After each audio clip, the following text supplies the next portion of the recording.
गिरी सबसे बढ़िया है सबसे खरी क्षमा प्यारी तेरी नौकरी सबसे बढ़िया है सबसे खरी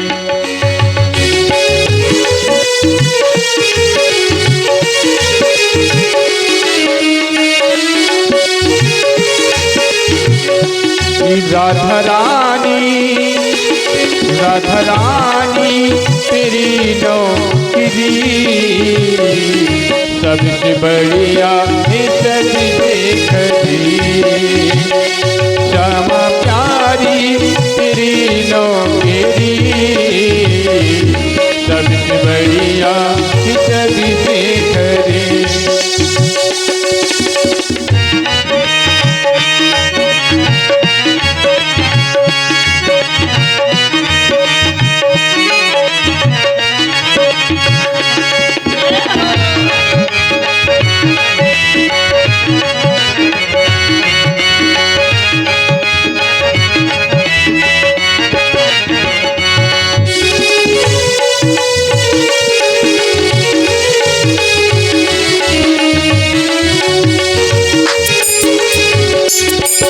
क्षमा प्यारी तेरी नौकरी सबसे बढ़िया है सबसे खरी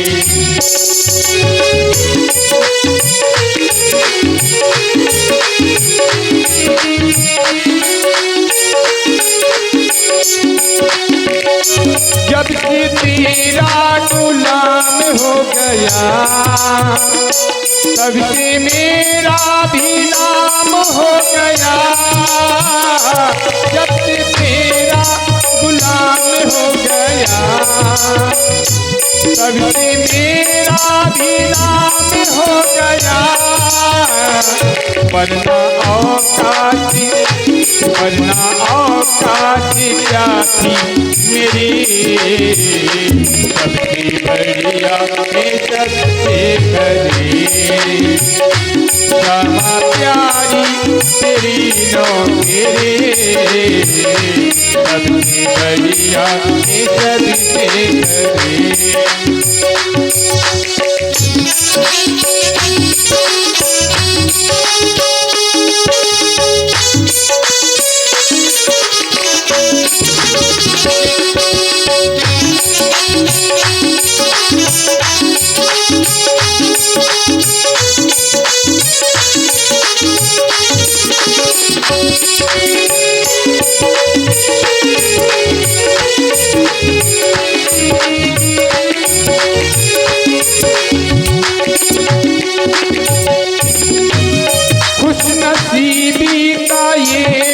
खिला तब कहीं जाकर ये दर मिला खुश नसीबी का ये गुल खिला तब कहीं जाकर ये दर मिला अब तो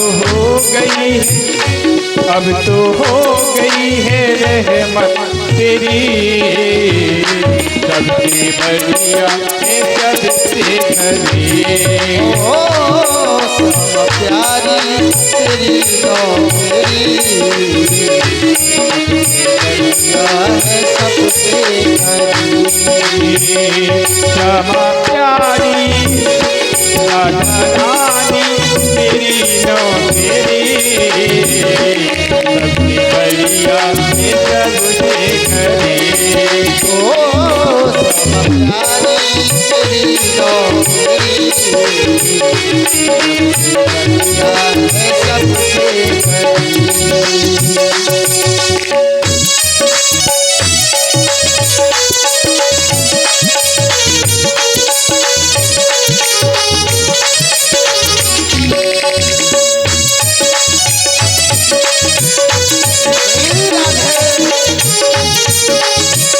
खरी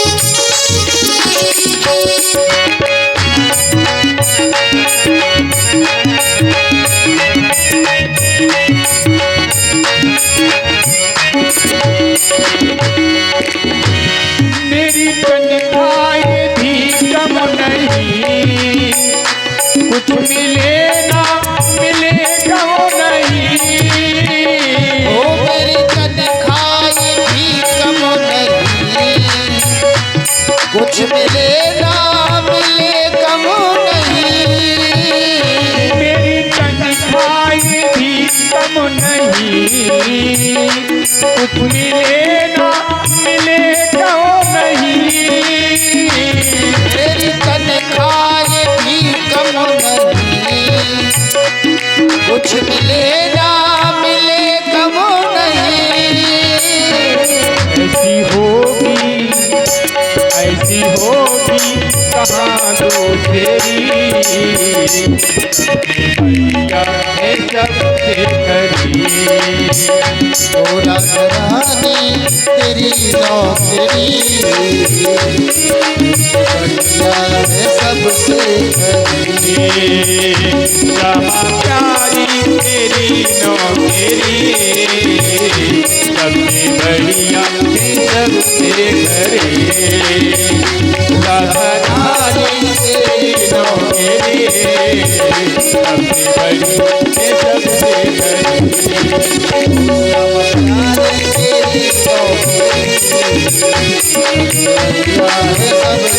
करी। श्यामा प्यारी तेरी नौकरी, सबसे बढ़िया है सबसे करी।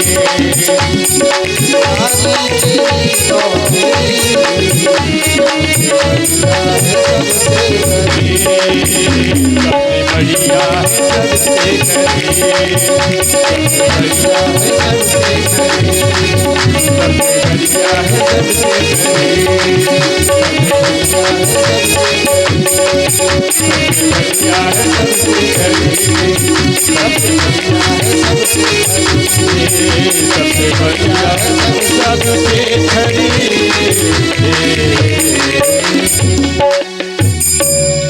बोल बांके बिहारी लाल की जय। इसलिए कहते हैं भजन करो। मुझसे किसी ने एक बार बोल दिया कि आपकी भी अवस्था क्या है भजन करने की। मैंने भी कहा ये बात भी सही है आपकी। मैंने कहा सच बोला आपने, ये कोई अवस्था नहीं है। मैं महाराज बस में जा रही थी, एक सज्जन मिले, मैंने कंठी धारण कर रखी थी। बोले अभी क्या अवस्था है आपकी भजन करने की? अरे भजन तो बुढ़ापे में करेंगे।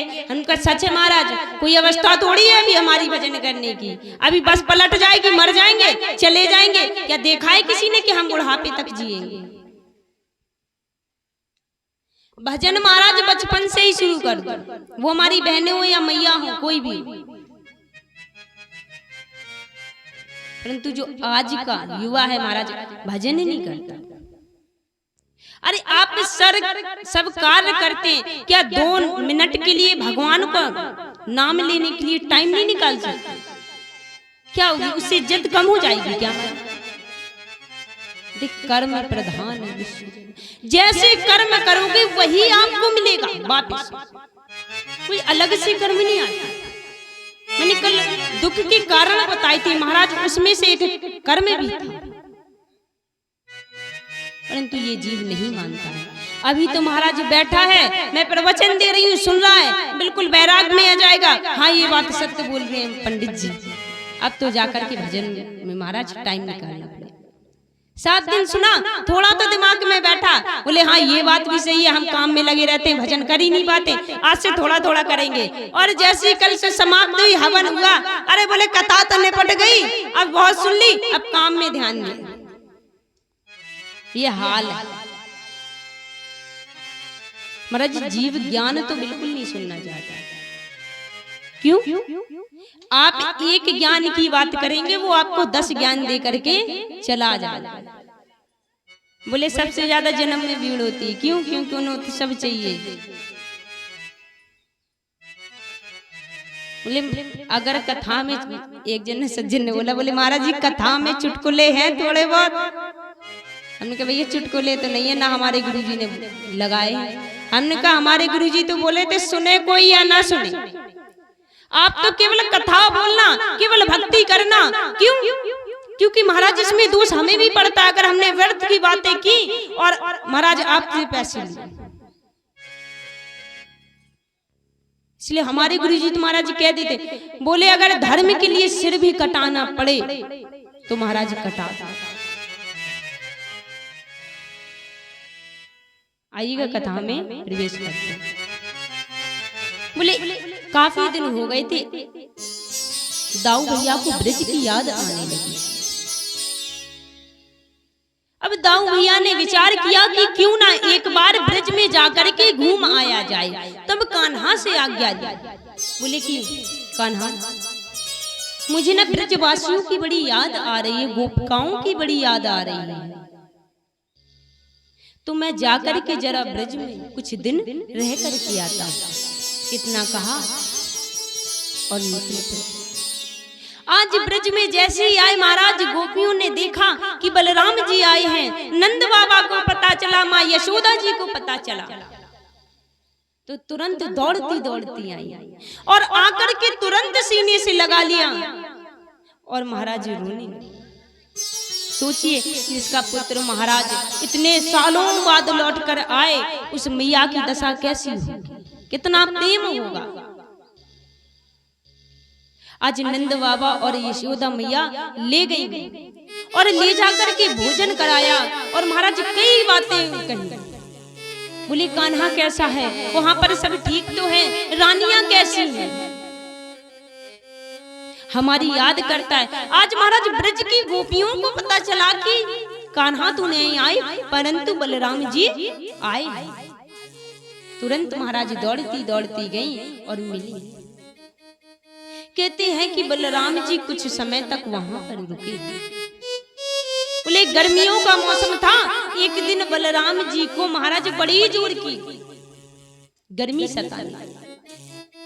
तब यमुना जी को कहते हैं कि आप मेरे पास समीप आ जाइए, क्योंकि मुझे बड़ी तेजी से गर्मी लगी है। लेकिन यमुना जो महारानी थी, उन्होंने उनकी बातों को महाराज अनसुना कर दिया, बात नहीं मानी।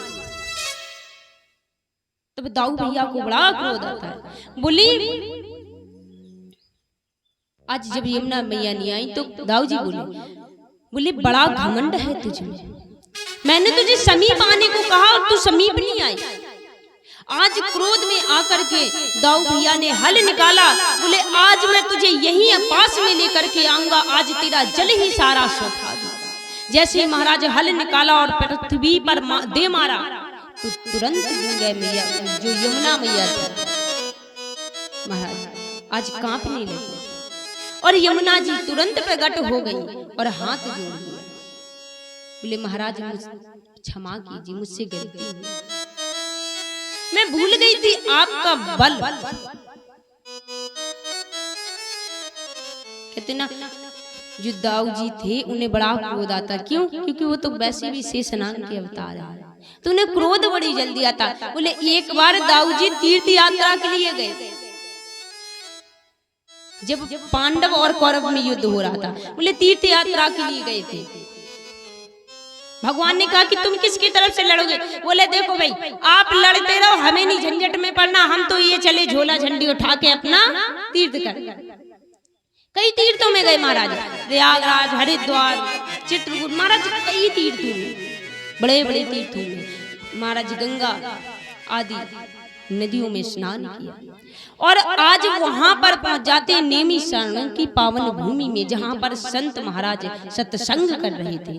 बोले जैसे संतों ने देखा कि बलराम जी आए हैं, तुरंत उठ गए और स्वागत किया, आरती की महाराज। लेकिन जो सूत जी महाराज थे वो उठे नहीं,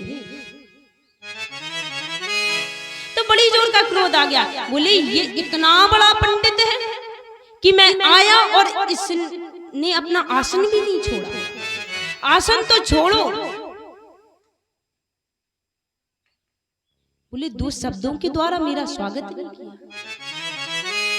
महाराज क्रोध आ गया और खड़ी गोटी सुनाने लगे और क्रोध में महाराज की कुशा ली और सूत जी महाराज को दे मारा।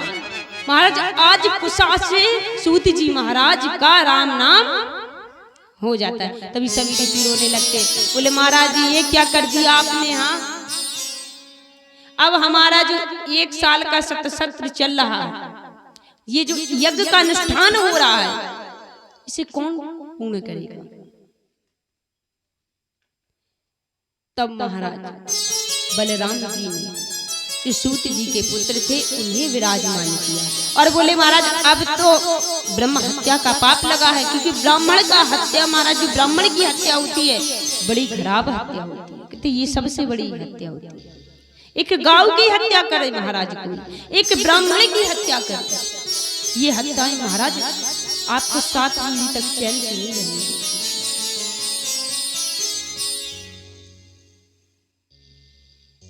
तब सूत जी के पुत्र को बैठा था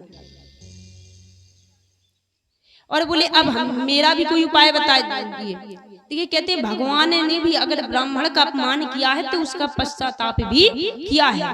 तब कहा कि पूरे भारत देश का चक्कर मारो आप तीर्थों का। बोले ऐसे दाऊ भैया थे। बोले एक बार नारद जी की इच्छा हुई कि क्यों ना देखा जाए कि भगवान कैसे रहते हैं द्वारिका में और कैसे 16 हजार रानियों को संभालते। क्यों? क्योंकि यहाँ पर तो जीव से एक नहीं संभाली जाती महाराज, वो तो 16,000 संभाल के रखे हुए हैं। तो विचार किया कि क्यों ना देखा जाए भगवान कैसे इन्हें हैंडल करते, क्योंकि महाराज यहाँ पर एक नहीं झेली होती, अगर फोन आ गया तो जाना ही पड़ेगा, नहीं शाम की रोटी भी मिलना मुश्किल है। महाराज ऐसा विचार किया और तुरंत निकल गए। अब महाराज द्वारिका गए, देखे बड़े बड़े महल बने हुए हैं, महाराज बड़े सैनिक लगे हुए हैं, वहां का वैभव देखा और वैभव देखते देखते एक महल में प्रवेश कर गए। और महल में जैसे ही प्रवेश कर गए तो बोले वहां पर भगवान कृष्ण और रुक्मिणी विराजमान थे, पंखा कर रही थी। अब जैसी रुक्मिणी जी ने और भगवान ने देखा तुरंत उठ गए और नारद जी का बोले आओ भगवान आओ, संत जी महाराज पधारिए, स्वागत है आपका। आज महाराज पूजन किया और विराजमान किया। अब बोले बातें आती की भजन अजन महाराज हुए, सत्संग की बातें हुई। बोले संत जो होते हैं वो केवल और केवल सत्संग की बातें करते हैं, भगवान की बातें करते हैं। अब नारद जी ने कहा देखो भाई टाइम ज्यादा हो गया है, अब हमें भी इतना टाइम नहीं है। क्यों? नारद जी का तो काम ही था इधर से उधर करना। अब महाराज वहां से निकल गए। अब टहलते टहलते दूसरे महल में प्रवेश कर गए। वहां पर जैसे ही प्रवेश किया क्या देखा कि भगवान कृष्ण और उद्धव जी चौसर खेल रहे। वहां भी जैसे नारद जी आए तुरंत उठकर खड़े हो गए, वहां भी स्वागत सत्कार किया, वहां भी विराजमान किया और महाराज भजन आदि हुई, सत्संग की बातें हुई। नारद जी कहा कि अब मैं चलता हूँ। नारद जी आश्चर्य में कि एक भगवान कहाँ कहाँ पर है। अब गए थोड़ी देर में महाराज तो देखा कि भगवान बालकों के साथ खेल रहे हैं। तो फिर से आश्चर्य में महाराज जहां देखते केवल और केवल भगवान ही दिखाई देते हैं। तब नारद जी को आश्चर्य हुआ और हाथ जोड़ करके प्रार्थना करने लगे। बोले महाराज आपकी लीला धन्य है, आप ही धन्य है। मैं जहां दृष्टि डालता हूं केवल और केवल आप ही आप हैं।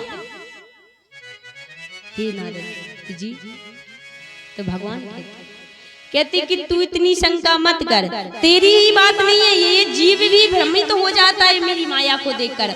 और तू किस गैर में लगता है? बोले जो तेरे 4 सिर वाले पिताजी है ना, वो भी मेरी माया को देखकर भी भ्रमित हो जाते हैं। बोले जो भगवान शंकर है ना, वो भी भ्रमित हो जाते हैं। तब नारद जी कहते कि आपका पार कोई नहीं पा सकता, आपकी माया का पार कोई नहीं पा सकता, आप धन्य हैं जिसने ये सृष्टि बनाई। महाराज कहते हम भगवान पर सवाल करते हैं कि भगवान कैसे हैं जो हमें दुख दिया, भगवान कैसे हैं जो उसके साथ बुरा किया भला किया। अच्छा ये बताइए क्या आपकी सोच इतनी है कि भगवान के बारे में सोच लो? अरे जिसने हमें बनाया, सृष्टि को बनाया, ब्रह्मांडों को बनाया, हम उसे कभी समझ सकते हैं? बोले हमारी बुद्धि इतनी नहीं है कि हम उस भगवान परमात्मा को समझ लें। अरे जिसे ब्रह्मा और भगवान शिव नहीं समझ पाए, नारद नहीं समझ पाए, महाराज संत नहीं समझ पाए, उस भगवान को कौन समझेगा? अरे समझना ही है तो केवल इतना समझो कि उनका नाम लो और भजन करो, क्योंकि उसकी माया को जो समझने जाता है महाराज वही भ्रमित हो जाए। आज नारद जी ने महाराज प्रणाम किया, स्तुति की। अब आगे जाकर के महाराज जरासंध और शिशुपाल दंतवक्र तीनों का वध किया भगवान ने। आगे कथा आती है महाराज, बड़ी ही सुंदर कथा आती है। किसकी? बोले भगवान के परम मित्र सुदामा जी की।